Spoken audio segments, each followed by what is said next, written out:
نظرا لما قد يتضمنه هذا البرنامج من محتوى قد يكون غير مناسب لبعض الفئات العمرية، لذلك لازم التنويه. من الآخر كده أي حد يتكسف يقوم دلوقتي عشان ما يتضايقش مننا. ادينا قلنا لكم اهو. قمتوا خلاص؟ مساء الفل.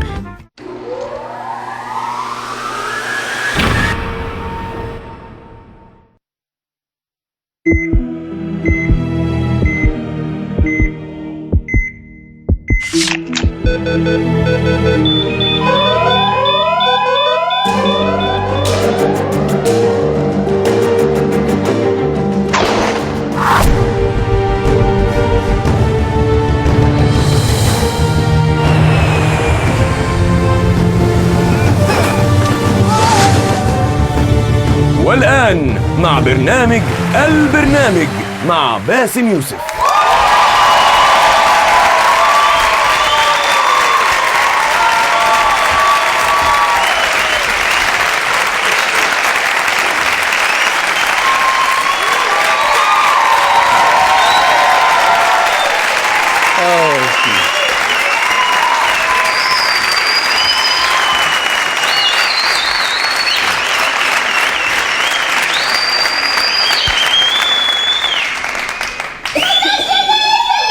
ميرسي. استنى بس، اصل دي تسريحه جديده. ثانيه واحده. هم حاولوا يعملوها كيانو ريفز بس فلتت منهم. ثانيه واحده. ستايل مع لا مؤاخذه. اهلا بكم في البرنامج. كل سنه وانتم طيبين. هابي نيو يير. مبروك. سهرتوا فين؟ مش مشكله، هتتقفل كلها. مش مشكله خالص. مش مشكله. تمتعوا باخر هابي نيو يير. النهارده اول حلقه في السنه الجديده. في ليله راس السنه في التلفزيون كان في طرق كتير للاحتفال في برامج التلفزيون. في مثلا اللي مال الاستوديو بلالين وطراطير، في اللي جاب موزز من لبنان خساره للاسف، وفي اللي نفف كلينكس ورماه على الارض.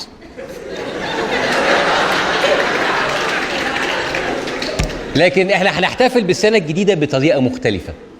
2011 يمكن تكون السنة اللي أبهرنا فيها العالم. 2012 هي السنة اللي فيها وأبهرنا العالم وإحنا فكرنا نعمل حلقة خاصة عن السنة اللي فاتت، بس مبدئيا ما كانش في موزة من لبنان عايزة تيجي، ما كانش عندنا ميزانية تكفي كلينكس اللي هيغطي المسرح. عشان كده قررنا إن إحنا مش محتاجين حلقة بحالها عشان السنة اللي فاتت. فأنا اتراهنت مع فريق الإعداد إن أنا ألخص لكم 2012 في أقل من دقيقتين. جاهزين؟ بس نعمل بس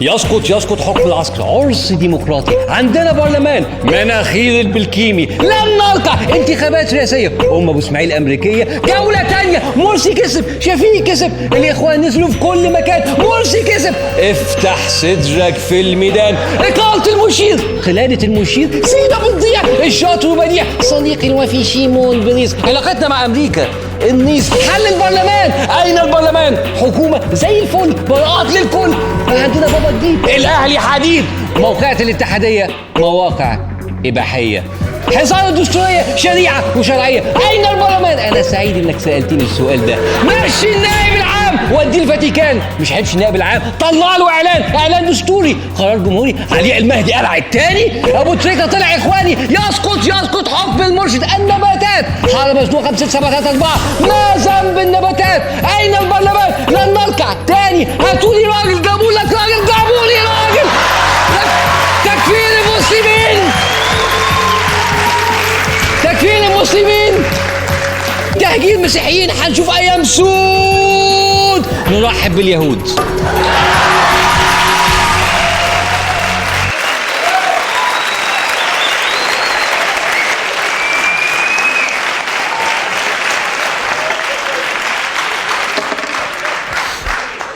هو ده اللي حصل في السنة.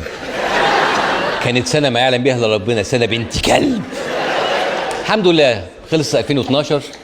احنا خسرنا حاجات كتير، راحت مننا حاجات كتير، حاجات عزيزة علينا وغالبا احنا مش هنشوفها تاني.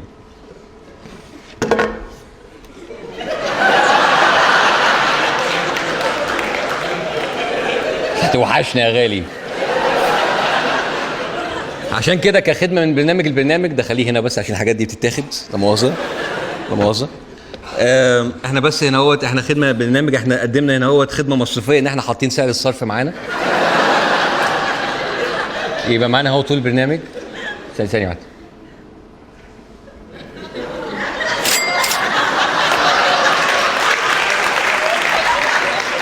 معلش احنا بنحاول نبقى مع الاخبار عامه معانا على طول كده. اوكي. المهم قبل ما نبتدي في موضوع مهم في محتوى البرنامج.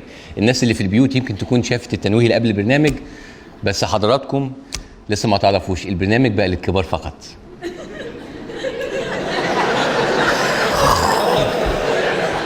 يعني 18 بلس يعني و6 وكده. كنتوا بتقولوا ان البرنامج فيه ايحاءات. انتوا لسه شفتوا حاجه يا لهوي. احنا النهارده هنتكلم عن حاجات قبيحه شويه ويمكن تستفز مشاعر بعض المشاهدين.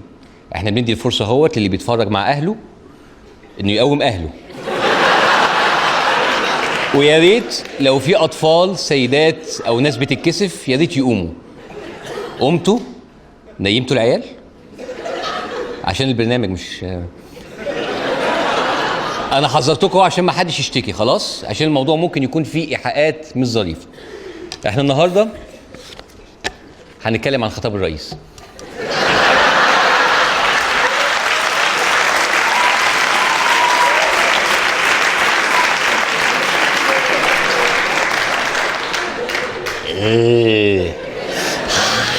خطاب الرئيس.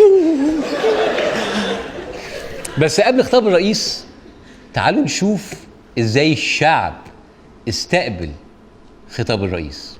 بص يا حبيبتي، انا دلوقتي سمعت خطاب رئيس حسني مبارك، ماشي؟ قصدي رئيس مرسي، ماشي؟ ايوه اموت انا. مش قلت لكم نيموا العيال؟ الاوي 2013 بادئ زي الفل اهي، الحمد لله ان شاء الله يعني. تمام اوكي ماشي. مش داعي عشان دي حاجات كبيره عليكم.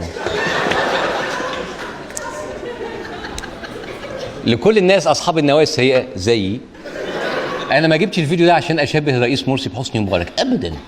الموضوع مختلف دلوقتي. في عهد الدكتور مرسي مصر بقت مستقره، بقى عندنا دستور، مصر بقت دوله مؤسسات، البلد داخله 2013 بخطى ثابته. البلد عامله زي الجيلي كده. عارفين الجيلي؟ مهلبيه كده. جيلي ومهلبيه بلدي قوي استاذ محمود، يعني مش ايه التشبيهات دي؟ اكيد في تشبيه احسن من كده. ليله الخروف تنفع؟ ليله الخروف مهزوزه مش متماسكه.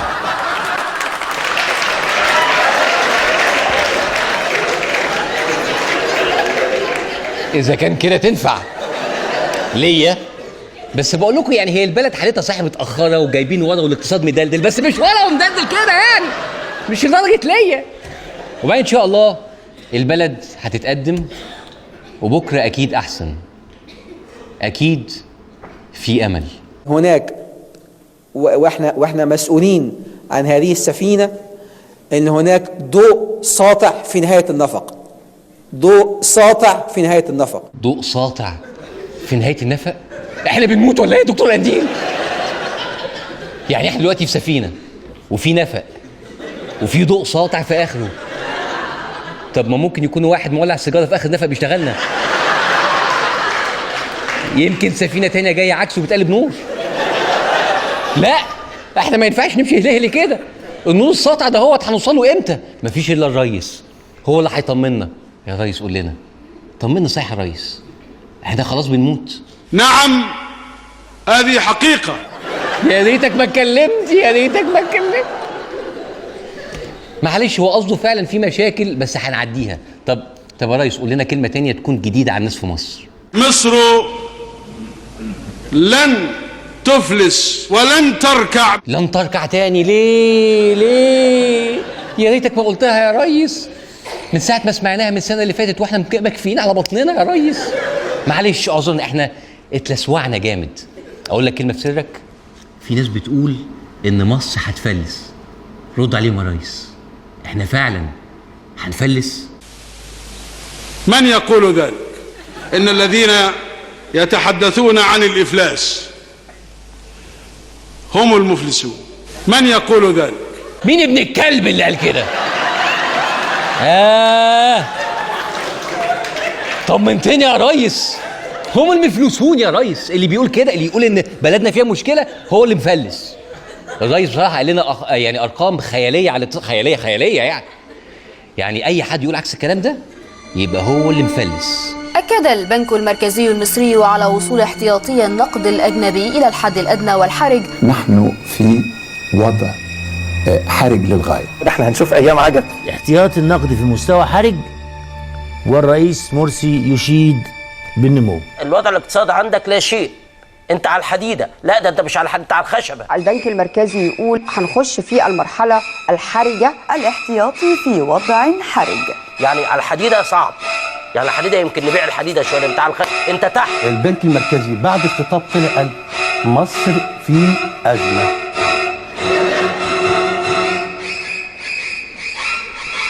البنك المركزي هو اللي فلس؟ لا، ايه الكلام الفارغ ده؟ مفيش دول بتفلس. اي واحد فاهم اقتصاد يعرف ان ده كلام فارغ.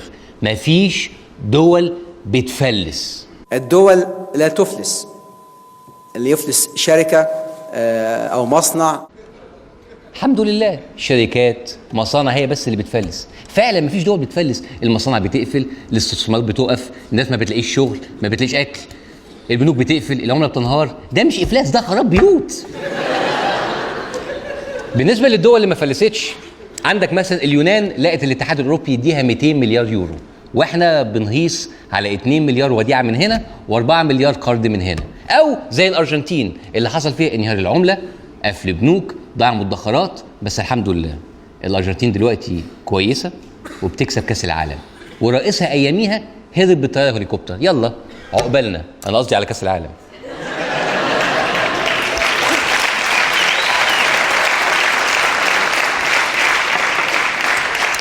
أنا بيتهيألي أنا كده ممكن أطمن على حال البلد بعد خطاب الرئيس. رأى البعض أن الخطاب كارثي. خطاب إن كشف على شيء كشف على إفلاس من يديرون البلاد بلا رؤية. We will be in deep shit. المشكلة كانت عند الرئيس إن مزاجه ما كانش كويس النهارده. احنا النهارده بقينا من أكثر دول بؤسا. You will be in deep shit. ديب شيت؟ ليه كده؟ البلد مش ناقصة شت يا أستاذ عمرو. أنا كده مش مطمن. حد طيب ممكن يشوف الخطاب من زاوية تانية، سمعه بطريقة تانية؟ هذا اليوم أنا بعتبره ده يوم تاريخي، في حالة ارتياح عالية تصل إلى درجة من درجات السعادة أحيانا. فخطاب الرئيس كان خطاب تفاؤلي، خطاب تاريخي. بانشراح كبير دخل إلى الاستوديو دكتور أحمد أبو بركة القيادي بالحرية والعدالة. أهلا بحضرتك يا دكتور. أهلا بك يا مولانا. أنا اتبسطت على الآخر. في حالة أساسية عند الإنسان لا تفارقه. أعتقد أنا بالنسبة لي حسن الإشراف.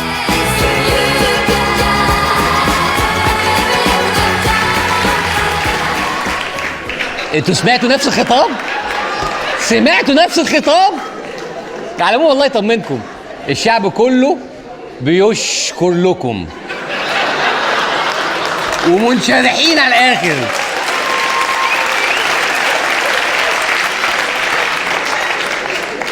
بالنسبة للناس اللي لسه متشائمة، احنا الحقيقة عايزين رأي محايد، رأي يجيب من الآخر. 分为国家与社会、权利与自由、国家权力机构、独立机构和监督机构。اهو قالت لك سيكو سيكو. هو ده الكلام الموزون. دي ناس عرفت تترجم كلام الرئيس صح. هو صحيح ما قال سيكو سيكو، بس يعني قال فيما معناه يعني سيكو سيكو. هو ده اللي بيتعمل فينا. طب اكيد في تحليل افضل من كده. ومعنا من امام البرلمان خالد منصور محلل من هناك. اهلا خالد منصور. اهلا باسم. لا خالد، ممكن يا ترى تقول لنا ايه تحليلك لخطاب الرئيس؟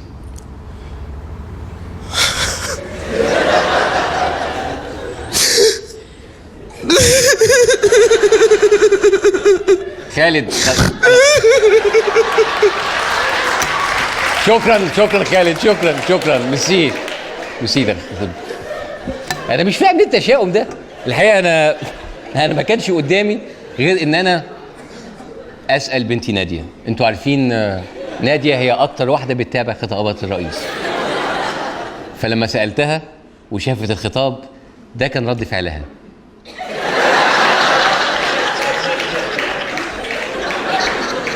حتى انت يا ناديه. طب مفيش طريقه نعرف ليه الاقتصاد تعبان؟ ليه مثلا السياحه مضروبه؟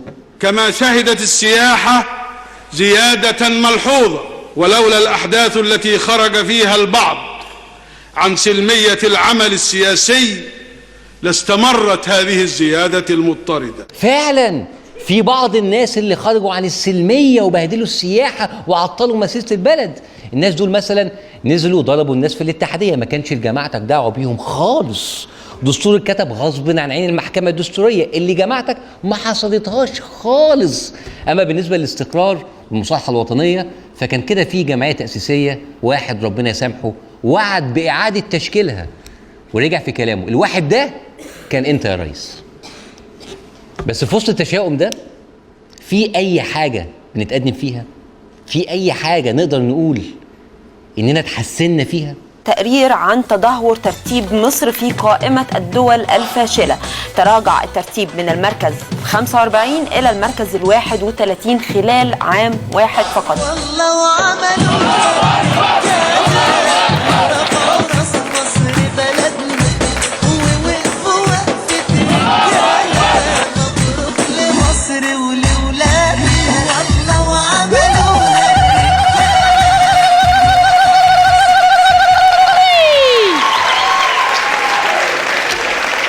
اشكرني يا انشراح.